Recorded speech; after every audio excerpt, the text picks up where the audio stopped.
Hello students, welcome back to my channel. आज हम कर रहे हैं डिफरेंट टाइप्स ऑफ प्रोबेबिलिटी। हम प्रोबेबिलिटी 9th 10th में भी पढ़ के आए हैं, 11th में भी पढ़ेंगे और आगे 12th में भी पढ़ेंगे और फर्दर क्लासेस में भी we are going to use the probability. So जो हमारे पास डिफरेंट अप्रोचेज़ हैं प्रोबेबिलिटी की, उन अप्रोचेज़ के बेस पे हमने प्रोबेबिलिटी की डिफरेंट कैटेगरीज डिफाइन कर दी। जैसे क्लासिकल प्रोबेबिलिटी है, एम्पिरिकल प्रोबेबिलिटी, सब्जेक्टिव प्रोबेबिलिटी या एक्सियोमेटिक प्रोबेबिलिटी। सो आज हम उसी को डिस्कस करेंगे। ठीक है, तो शुरू करते हैं वीडियो को। हाँ जी, जो फर्स्ट हम अप्रोच कर रहे हैं इसको classical probability, theoretical probability, mathematical या प्रायरी प्रोबेबिलिटी भी बोलते हैं। ठीक है, सो ये क्या अप्रोच है? ये अप्रोच आपके लॉजिकल रीजनिंग पे बेस्ड है। ठीक है, सो यहाँ पे एक्सपेरिमेंट किए बगैर, ठीक है, हम क्या करते हैं, लॉजिकल रीजनिंग पे बेस्ड प्रोबेबिलिटी निकालते हैं। सो यहाँ पे एक्चुअली जो ये क्लासिकल प्रोबेबिलिटी अज्यूम करती है वो क्या मान के चलती है कि जो आपकी आउटकम्स हैं, जो आपकी आउटपुट आ रही है रैंडम एक्सपेरिमेंट की, ठीक है, वो एक तो क्या है, इक्वली लाइकली हैं और दूसरा क्या है, म्यूचुअली एक्सक्लूसिव है। ये दो अजम्पशंस हैं जिनको अज्यूम करते हुए हम क्या निकालते हैं, प्रोबेबिलिटी। ठीक है, ये देखिए उसने दिया हुआ है। तो यहाँ पे रैंडम एक्सपेरिमेंट की जो है लॉजिकल रीजनिंग के हिसाब से हम प्रोबेबिलिटी निकालते हैं विदाउट एक्सपेरिमेंटेशन, तो वो आपकी क्या देती है, क्लासिकल प्रोबेबिलिटी। अब क्लासिकल प्रोबेबिलिटी जैसे सपोज आप एक कोई कॉइन टॉस करते हो, ठीक है, डाई रोल करते हो, ठीक है, कार्ड्स ड्रॉ करते हो, तो वहाँ पे क्या होता है, 52 कार्ड्स हैं या डाई के ऊपर 1 to 6 नंबर हैं या कॉइन के ऊपर हेड या टेल है, तो वहाँ पे सबके जो चांसेस हैं आने के वो क्या है, इक्वली प्रोबेबल। ठीक है, और म्यूचुअली एक्सक्लूसिव भी हैं, तो अगर एक कार्ड आ रहा है तो दूसरे आने के चांसेस नहीं होंगे। सो यहाँ पे हम जो इस तरह से रिलेटेड प्रॉब्लम्स हैं, जैसे कार्ड है या आप टॉस कर रहे हो कॉइन को या डाइस को रोल कर रहे हो, तो इस तरह की प्रॉब्लम्स में आपकी ये जो अजम्पशंस हैं क्या, कि वो इक्वली लाइकली है और म्यूचुअली एक्सक्लूसिव है, तो उसको अज्यूम करते हुए, लॉजिकल रीजनिंग को देखते हुए हम क्या करते हैं, क्लासिकल प्रोबेबिलिटी के अप्रोच को यूज़ करते हैं। ठीक है, सो यहाँ पे जो क्लासिकल प्रोबेबिलिटी है वो क्या बताएगी कि प्रोबेबिलिटी ऑफ ए किसकी इक्वल होगी, नंबर ऑफ फेवरेबल केसेस, ठीक है, divided by total number of cases, या आप बोलो एग्जॉस्टिव केसेस कह लो, सैम्पल स्पेस कह लो, एग्जॉस्टिव केसेस। ठीक है, जैसे सपोज मैं बोलूँ कि अगर मैंने एक डाई टॉस किया, ठीक है, रोल किया, सॉरी, डाई रोल किया और मेरी सैम्पल स्पेस में ये नंबर आ रहे हैं। सो अगर मैं बोलूँ कि probability of A where A is an event, ठीक है, जो शो करता है क्या, इवन नंबर, तो इसके फेवर में बेटे क्या क्या नंबर होंगे, 2, 4 एंड 6। एग्जॉस्टिव केसेस मतलब पूरी सैम्पल स्पेस में क्या है, 1, 2, 3, 4, 5 एंड 6। तो आप बताइए, तो इसकी आउटपुट क्या है, नंबर ऑफ फेवरेबल केसेस इस केस में 3 है टोटल, क्या क्या, 1, 2 एंड 2, 4 एंड 6। टोटल केसेस कितने बन रहे हैं, 6। तो ये आपकी आउटपुट क्या आ गई, 1/2। ठीक है, क्लियर है। यहाँ आप कोई कॉइन टॉस करते हो तो मैं मान लेती हूँ कि जितनी प्रोबेबिलिटी हेड के आने की है उतनी प्रोबेबिलिटी टेल के आने की है, तो दोनों की इक्वली लाइकली प्रोबेबिलिटी है, तो हाफ हाफ प्रोबेबिलिटी है। ठीक है, सो ये क्लासिकल प्रोबेबिलिटी अज्यूम करते हैं और हम क्या मान के चलते हैं कि जो प्रोबेबिलिटी है किसी की भी, वो हमेशा 0 और 1 के बीच में होगी, ना 0 से छोटी ना 1 से बड़ी। ठीक है, तो ये बेसिक अजम्पशंस हैं जो हम क्लासिकल प्रोबेबिलिटी में लेते हैं।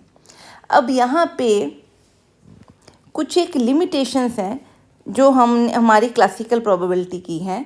सो उनको ओवरकम करने के लिए या कुछ ऐसी सिचुएशंस हैं जहाँ पे आप अज्यूम नहीं कर सकते कि हर इवेंट क्या है, म्यूचुअली एक्सक्लूसिव है या इक्वली लाइकली है, तो ऐसे केसेस के अंदर आप प्रोबेबिलिटी को कैसे हैंडल करोगे वो देखेंगे नेक्स्ट कॉन्सेप्ट में।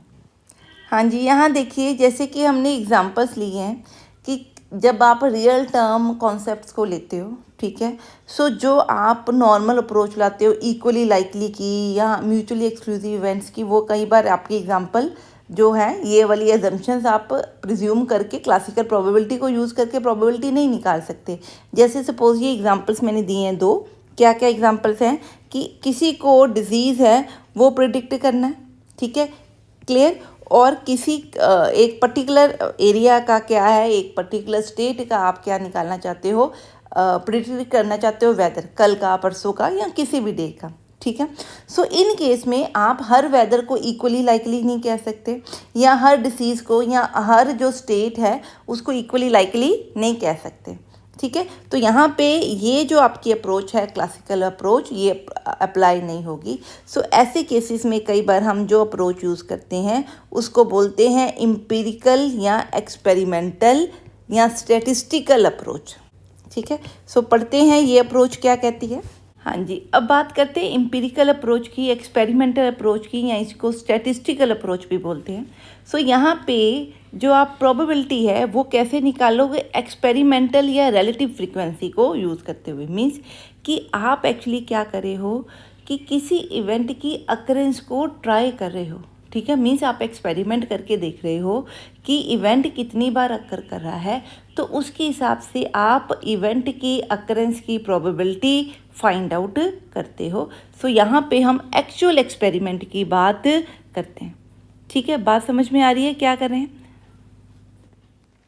हाँ जी, क्या कहता है, if an experiment is perform repeatedly, ठीक है, बार बार आप एक्सपेरिमेंट को कर रहे हो, very important, under homogeneous and identical conditions, then the limiting value of that ratio, ठीक है। Ratio means total trials divided total outcomes of an event divided by total trials is called probability of happening of an event, या इसको हम कुछ इस तरह से भी लिख सकते हैं, ठीक है।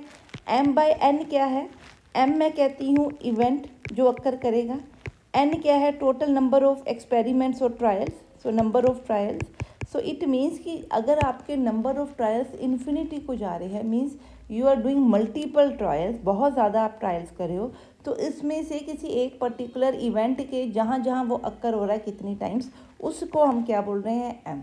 सो इसकी जो आप लिमिट निकालते हो, ये जो आउटपुट देगा वो आपकी क्या बनी, एम्पिरिकल प्रोबेबिलिटी। बात समझ में आ गई ये कैसे है। अब यहाँ पे भी देखिए कि यहाँ पे आपके एक तो ट्रायल्स आपको क्या चाहिए, इन्फिनिट। सपोज आप किसी डिजीज़ की प्रिडिक्शन की बात कर रहे हो, ठीक है, वेदर फोरकास्टिंग की बात कर रहे हो लॉन्ग टाइम पे, तो उन केस में जो आपकी कंडीशंस है वो होमोजीनियस और आइडेंटिकल रहे, ये ज़रूरी नहीं है। आप किसी पर्सन के ऊपर एक्सपेरिमेंट कर रहे हो तो वो 10-10 साल 15-15 साल चले, तो उसके हिसाब से आप प्रोबेबिलिटी ढूंढना चाहते हो, तो उनकी जो कंडीशंस हैं वो होमोजेनियस नहीं रहेंगी। सो आपकी जो एम्पिरिकल प्रोबेबिलिटी है ये कुछ लिमिटेशंस हैं जिनसे वो क्या करती है, सफ़र। मीन्स जैसे आप ये बोलो, ठीक है, इसका जो आउटपुट है वो वेरी कर सकती है, ठीक है, तो इसकी जो लिमिट की आउटपुट है वो यूनिक हो, ये ज़रूरी नहीं है। सो अगर प्रोबेबिलिटी यूनिक नहीं आ रही है तो it can have any value, ठीक है, क्लियर है। So these are the basic limitations. तो इनको रिमूव करने के लिए हमने जो नई अप्रोच की यूज़, उसको बोलते हैं एक्सियोमेटिक अप्रोच या modern approach of probability. So modern approach पढ़ने से पहले हम समझते हैं कि सब्जेक्टिव प्रोबेबिलिटी क्या होती है। हाँ जी, अब बात करते हैं सब्जेक्टिव प्रोबेबिलिटी की। सो सब्जेक्टिव प्रोबेबिलिटी क्या है, ये क्या है, आपके पर्सनल एक्सपीरियंस, किसी इंडिविजुअल की पर्सनल एक्सपीरियंस, ठीक है, या पर्सनल बिलीफ से जो आप प्रोबेबिलिटी निकालते हो किसी भी इवेंट के अकरेंस की, उसको हम क्या बोलते हैं, सब्जेक्टिव प्रोबेबिलिटी। तो जैसे डेफिनेशन में दिया है, it refers to the probability of something happen based on the individual experience and personal judgement, ठीक है। सो यहाँ पे कोई फैक्ट्स वगैरह आप यूज़ नहीं करें, मेरी जजमेंट क्या है कि ये चीज़ होगी या नहीं होगी, ठीक है। सो उससे रिलेटेड जो आप प्रोबेबिलिटी बता रहे हो वो क्या होती है, सब्जेक्टिव प्रोबेबिलिटी। तो ये किसी डेटा पे या हिस्ट्री इंफॉर्मेशन पे बेस्ड नहीं है, ठीक है। सो ये ओब्वियसली बायस्ड होती है क्योंकि ये इंडिविजुअल ओपिनियन पे बेस्ड होती है, फैक्ट्स पे बेस्ड नहीं होती, ठीक है, क्लियर। जैसे सपोज मैं कहती हूँ एक मेडिसिन है, ठीक है, मैं कहती हूँ कि ये किस पर्सन को क्योर करी है कि नहीं। सो उस पर्सन का मेडिसिन से रिलेटेड जो एक्सपीरियंस है वो अलग अलग होगा। सो P1 कहता है हो सकता है ये क्योर ना करे, P2 कहता है ना करे, हो सकता है P3 P4 बोलें कि ये क्योर कर सकती है, ठीक है। या वो कहता है कि ये 6 मंथ में करेगी, ये कहता है ये 2 मंथ में करेगी, एंड सो ऑन। तो ये उनके अपने क्या है, पर्सनल बिलीफ या एक्सपीरियंस, ठीक है। सो क्योंकि ये सब्जेक्टिव प्रोबेबिलिटी में आप डेटा या इंफॉर्मेशन जो आपकी पास्ट पड़ी है उसको बिल्कुल कंसिडर नहीं कर रहे, तो this is not the right way to find the probability of an event occurrence, ठीक है। सो लास्ट जो आजकल यूज़ होती है जिसको हम मॉडर्न अप्रोच बोलते हैं या एक्सियोमेटिक अप्रोच बोलते हैं, सो पढ़ते हैं उस अप्रोच के बारे में। हाँ जी, अब बात करते हैं मॉडर्न अप्रोच या एक्सियोमेटिक प्रोबेबिलिटी की। एक्सियोमेटिक प्रोबेबिलिटी क्या है, यूनिफाइंग प्रोबेबिलिटी थ्योरी है जिसमें क्लासिकल एंड एम्पिरिकल, ठीक है, दोनों प्रोबेबिलिटीज़ को क्या किया जाता है, वो यूनिफाई किया जाता है और it is free from its limitations, ठीक है। जो दोनों की लिमिटेशंस हैं उनको ये क्या करती है, रिमूव करती है। सो ये जो अप्रोच है it sets down set of axioms. हमारे पास कुछ एक्सियम हैं जिनके बेस्ड के ऊपर आप मॉडर्न अप्रोच को यूज़ करते हो या इस अप्रोच को यूज़ करते हो, that apply to all the approaches of probability. जो भी आपने अप्रोचेस पढ़ी, क्लासिकल, सब्जेक्टिव या एक्सपेरिमेंटल, उन सब पे ये क्या करती है, अप्लाई होती है। फ्रीक्वेंटनिस्ट प्रोबेबिलिटी मीन्स एम्पिरिकल या एक्सपेरिमेंटल, और क्लासिकल तो आपको पता ही है जहाँ पे हम इक्वली लाइकलीहुड और म्यूचुअली एक्सक्लूसिव आउटकम्स की बात करते हैं, ठीक है। So these rules are generally called Kolmogorov's 3 axioms. तो ये कौन है person, he is the Russian mathematician, ठीक है। तो उसने 3 एक्सियम्स दिए थे जिसके बेस्ड पे आप किसी भी probability of an event E के अकरेंस की प्रोबेबिलिटी फाइंड आउट कर सकते हैं। सो पहले लिखते हैं वो एक्सियम्स क्या थे। सो फर्स्ट आपका एक्सियम क्या है कि फर्स्ट एक्सियम को हम बोलते हैं axiom of non negativity. So non negativity का मतलब कि किसी की भी होने के चांसेस ज़ीरो तो हो सकते हैं पर नेगेटिव नहीं हो सकते। इट मीन्स किसी भी इवेंट की जो प्रोबेबिलिटी है it will always be greater than zero जब वो इवेंट जो है आपकी सैम्पल स्पेस का एलिमेंट है, ठीक है। तो ये आपने ध्यान में रखना है। तो किसी की भी प्रोबेबिलिटी ग्रेटर देन और इक्वल टू ज़ीरो हो सकती है, ज़ीरो हो सकती है क्योंकि it can be impossible event, ठीक है, बट क्या है वो नेगेटिव नहीं हो सकती। सो ये एक्सियम है नॉन नेगेटिविटी का। अगला एक्सियम है सर्टेनिटी का। एक्सियम ऑफ सर्टेनिटी बोलता है कि जो प्रोबेबिलिटी ऑफ सैम्पल स्पेस है वो 1 है। इसका क्या मतलब, आपकी सैम्पल स्पेस में जो जो आउटकम्स हैं उन सब की प्रोबेबिलिटी, टोटल जो प्रोबेबिलिटी है वो क्या होगी, 1, ठीक है। मेरी बात समझ में आई। जो आपका सैम्पल स्पेस है उसमें जो जो आउटकम्स हैं उन आउटकम के अकरेंस की प्रोबेबिलिटी ऐड कर दो तो वो क्या बन रही है, 1, ठीक है, समझ में आ गई। और लास्ट आपका एक्सियम क्या है, एक्सियम ऑफ एडिशन। हाँ जी, तो थर्ड एक्सियम क्या कहता है, जिसको हम एक्सियम ऑफ एडिटिविटी कहते हैं।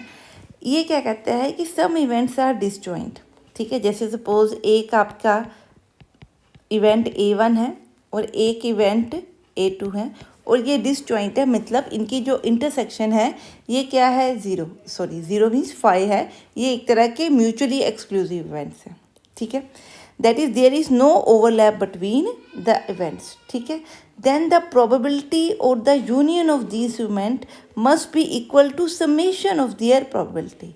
मीन्स कि अगर मैं कहूँ कि इन दोनों इवेंट्स की क्या हो जाए, यूनियन मीन्स या तो दोनों अकर करें या एक अकर करे, A1 अकर करे या A2 अकर करे, तो वो किसके इक्वल होगी, उनकी जो प्रोबेबिलिटी निकलती है इंडिविजुअल लेवल पे उनकी प्रोबेबिलिटी का सम कर दूं तो वो इन यूनियन की प्रोबेबिलिटी के क्या हो जाएगी, इक्वल हो जाएगी। इस कॉन्सेप्ट को हम कुछ जगह पे ऐसे भी लिखते हैं, this is equal to summation P of AI। This is a union का साइन है, तो ये किसका साइन है, union of AI all events, ठीक है। और इनकी हम क्या निकाल रहे हैं, प्रोबेबिलिटी। सो वो प्रोबेबिलिटी किसके इक्वल है, probability of A1 plus probability of event A2 plus probability of event A3 and so on.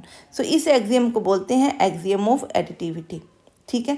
सो क्या हमने 3 एक्सियम पढ़े। पहला एक्सियम पढ़ा कि किसी की भी प्रोबेबिलिटी जो है it should be greater than zero, और जो आपकी टोटल सैम्पल स्पेस है उसकी प्रोबेबिलिटी क्या होगी 1।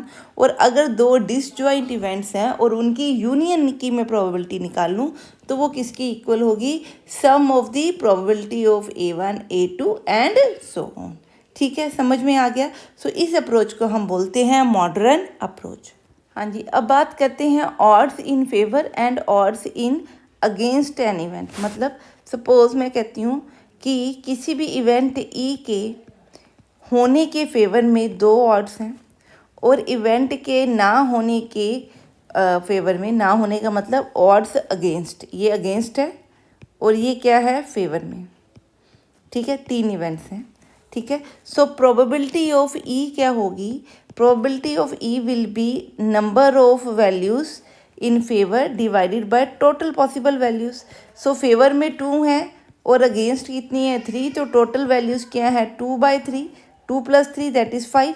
सो ये मेरा बना m क्या है फेवर में, इसको मैं m ले लेती हूँ, जो ये फेवर में मान लेती हूँ, और जो n है उसको अगेंस्ट मान लेती हूँ। तो यहाँ पे n टोटल आउटकम्स नहीं है, यहाँ पे हमने क्या किया कि किसी चीज़ के फेवर में कितने आउटकम्स हैं और किसी के अगेंस्ट कितने आउटकम्स हैं। सो इन दोनों को मिलाओगे तो टोटल आउटकम्स हो गए। और जो प्रोबेबिलिटी की डेफिनेशन है वो आपको पता ही है कि values in favour divided by values exhaustive events. Exhaustive events क्या होंगे, फेवर के भी मिला लूँ और अगेंस्ट के भी मिला दूँ, मीन्स m + n कर दूँ। सो ये आपकी क्या बन जाएगी, प्रोबेबिलिटी। ठीक है, अब कुछ एलिमेंट्री प्रॉपर्टीज़ पढ़ते हैं प्रोबेबिलिटी की। हाँ जी, अब करते हैं elementary properties of probability. Suppose वो कहता है A' is the complement of the set A, then the probability of A' किसकी इक्वल होगी, 1 - प्रोबेबिलिटी ऑफ A। हमें पता है कि अगर मेरे पास कोई बच्चे सैम्पल स्पेस है, हाँ जी देखिए, अगर S आपकी सैम्पल स्पेस है, मैं कहती हूँ A is a set A। Set A क्या है, सम इवेंट A के अक्कर होने की जो आपके फेवरेबल आउटकम्स हैं। तो A' आपका ये होगा। ठीक है, तो आपको पता है सैम्पल स्पेस किससे बनेगी, A यूनियन A' से। ठीक है, और हम मान रहे हैं क्योंकि A और A कॉम्प्लीमेंट है तो उनकी आपस की इंटरसेक्शन तो हमेशा क्या होगी, 5 होगी। अब हमें पता है कि प्रोबेबिलिटी ऑफ S किसकी इक्वल होती है, 1 की इक्वल होती है। ठीक है, सैम्पल स्पेस है, S is the sample space. ठीक है, सो प्रोबेबिलिटी ऑफ S अगर 1 है तो प्रोबेबिलिटी ऑफ S किसके इक्वल है, probability of A union A' के। सो अभी हमने एक क्या पढ़ी, एक्सियम पढ़ी। क्या एक्सियम थी, थर्ड एक्सियम क्या कहती है कि अगर मैं यूनियन ले रही हूँ AIs का और उनकी क्या निकाल रही हूँ प्रोबेबिलिटी, तो वो किसकी इक्वल होगी, उनकी प्रोबेबिलिटी का समेशन। ठीक है, क्लियर। तो यहाँ पे अगर मैं ये इस यूनियन की प्रोबेबिलिटी निकालना चाहती हूँ तो वो क्या होगी, probability of A + probability of A'। ठीक है, प्रोबेबिलिटी ऑफ S हमें पता है 1 है। So it means probability of A' किसकी इक्वल होगी, आपको समझ में आ गया, किसकी इक्वल, 1 - प्रोबेबिलिटी ऑफ A के इक्वल। और यही हमने एलिमेंट्री प्रॉपर्टी डिफाइन की है। ठीक है जी, क्लियर है। नेक्स्ट प्रॉपर्टी देखते हैं। अब है प्रोबेबिलिटी किसी नल सेट की या फाई सेट की क्या होगी, 0 होगी। हमें पता है कि अगर मैं सैम्पल स्पेस की बात करूं तो सैम्पल स्पेस और फाई की बेटा आप यूनियन करो तो सैम्पल स्पेस बनेगी, सैम्पल स्पेस और फाई की इंटरसेक्शन करो तो क्या बनेगा, फाई बनेगा। ठीक है, हमें पता है कि प्रोबेबिलिटी ऑफ S हमेशा क्या होती है, 1। सो अगर इसकी प्रोबेबिलिटी 1 है तो इसकी प्रोबेबिलिटी भी क्या होनी चाहिए, 1, क्योंकि दोनों आपस में इक्वल हैं। So probability of S is probability of S union phi. ठीक है, सो फॉर्मूला यूज़ करी हूँ एक्सियम 3, तो क्या बना, probability of S + probability of phi. ठीक है, अब यहाँ से प्रोबेबिलिटी ऑफ S और S आपस में क्या जा रही हैं, कट जा रही हैं, तो प्रोबेबिलिटी ऑफ फाई बच्चे क्या बन गई, 0। सो नल सेट की प्रोबेबिलिटी हमेशा क्या रहेगी, 0। ठीक है जी, क्लियर है। हाँ जी, अब ये प्रॉपर्टी देखते हैं। वो कहता है कि सपोज A1 A2 दो सबसेट्स हैं। ठीक है, सॉरी सबसेट्स हैं किसके, सैम्पल स्पेस के। सपोज S मेरी सैम्पल स्पेस है, A2 is the proper set और इसका ये सबसेट है A, तो ये A1 कहीं यहाँ पे है। ठीक है, क्योंकि सबसेट दिए हुए हैं, क्लियर है। सो आपको पता है कि A1 इंटरसेक्शन A2 फाई नहीं होगी। ठीक है जी, क्लियर है। तो अब वो कहता है कि अगर इस तरह से होगा तो इसकी जो प्रोबेबिलिटी है वो A2 की प्रोबेबिलिटी से हमेशा क्या होगी, कम। यही उसने पूछा है, ठीक है। सो अगर मैंने S बनाना हो बच्चे, तो S आपकी सैम्पल स्पेस किससे बनेगी, A1, इसको कवर करूं, प्लस यूनियन करूं किसकी, A2 के कॉम्प्लीमेंट की, ठीक है। क्लियर है। यहाँ इसको ऐसे लिख सकते हैं, पूरा इसे ऐसे ना लिख के कि क्या लिखूँ, A2 is equal to A2 complement, ठीक है, यूनियन A2 कर दूँ, ठीक है। अब क्योंकि A2 के अंदर आपका A1 है, सो जो भी A1 में है वो जो भी A2 में है वो A1 में भी है, ठीक है। जो भी A1 में है वो A2 में भी है, ठीक है जी। क्लियर है इतनी बात। अब आप देखिए A2 किसके इक्वल होगा, A2 किसके इक्वल है, A1, ठीक है। और ये वाली चीज़, सो मैं क्या लिख सकती हूँ इसको, A1 यूनियन किसकी, ये चीज़ क्या है, A2 और A1 कॉम्प्लीमेंट की इंटरसेक्शन, ठीक है। ध्यान से देखिए, तो A1 कॉम्प्लीमेंट ये होगा और ये A2, इन दोनों की इंटरसेक्शन। सो ये आपका बन गया union A2 intersection A1 dash, ठीक है। अब इसको अगर मैं क्या करूं, एक्सियम से सॉल्व करूं, तो probability of A2 will be equal to probability of A1 plus probability of A1 intersection probability of A2 A1 dash, ठीक है। ये होना चाहिए। अब अगर मैं इन तीनों की इंटरसेक्शन देखूं, किसकी किसकी, इनकी और इसकी, क्या है, A1 intersection A2 intersection A dash, ठीक है। सो A डैश और A2 की इंटरसेक्शन में बच्चे मैं वो कर रही हूँ, कलर कर रही हूँ, A2 इंटरसेक्शन A डैश कुछ ये वाला पार्ट बनेगा, ठीक है। और A1 आपका क्या पार्ट बना, ये वाला पार्ट, ठीक है। और अगर मैं इन दोनों की इंटरसेक्शन ले रही हूँ तो उसमें कुछ भी कॉमन नहीं है, तो वो क्या नज़र आ रही है, 5। इसका मतलब ये दोनों क्या हैं, एक तरह के म्यूचुअली एक्सक्लूसिव या डिसजॉइंट सेट्स हैं, ठीक है। सो हमने थर्ड एक्सियम तभी लगाना है अगर ये दोनों क्या होंगे, डिसजॉइंट सेट्स। तो वो हमने प्रूव कर दिया कि ये दोनों डिसजॉइंट हैं, इसलिए हमने ये लगा दिया, ठीक है। सो हमारे पास क्या बना, probability of A2 is equal to probability of A1 plus probability of A2 intersection probability of intersection A1 dash, ठीक है। अब क्योंकि यहाँ पे दो प्रोबेबिलिटीज़ ऐड हुई हैं, सो ये प्रोबेबिलिटी आपको पता है किसी भी इवेंट की probability greater than equal to 0 होती है। सो अगर मैं ये हटा दूँ यहाँ से, तो आपका बच्चे क्या साइन बन जाएगा, greater than equal to probability of A1। मेरी बात समझ में आई। जैसे मैं लिखती हूँ 5 इज इक्वल टू 3 प्लस 2।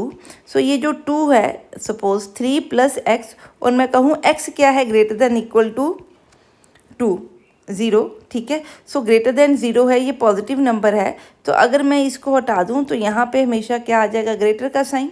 तो वही हमने यहाँ पे साइन अप्लाई किया, ठीक है जी। क्लियर, समझ में आ गया कैसे करना है। हाँ जी, नेक्स्ट देखें है कि A क्या है, it is a subset of the space, ठीक है, जो आपकी सब स्पेस है, ठीक है, सैम्पल स्पेस, नॉट अ सब स्पेस, सैम्पल स्पेस है। तो मैंने चेक करना है कि जो प्रोबेबिलिटी ऑफ A है वो 0 और 1 के बीच में होगी। वैसे तो हमने फर्स्ट एक्सियम और जो सेकंड एक्सियम है वो हमें यही बताता है, non negativity and less than equal to 1। पर इसको प्रूफ कैसे करेंगे। सपोज अगर A आपका सबसेट है S का, ठीक है, तो हम S इट मीन्स कि या तो A क्या है 5, क्योंकि आप सबका सबसेट होता है, तो या तो A is a super set of 5 and sample space का ये क्या बन रहा है, सबसेट, ठीक है। तो यहाँ से क्या निकली, probability of 5 is a subset of, subset नहीं क्या करेंगे, लेस देन इक्वल टू कर देंगे। प्रोबेबिलिटी ऑफ P है less than equal to probability of S। Probability of S बच्चे क्या है, 1। Probability of a null set क्या होती है, 0।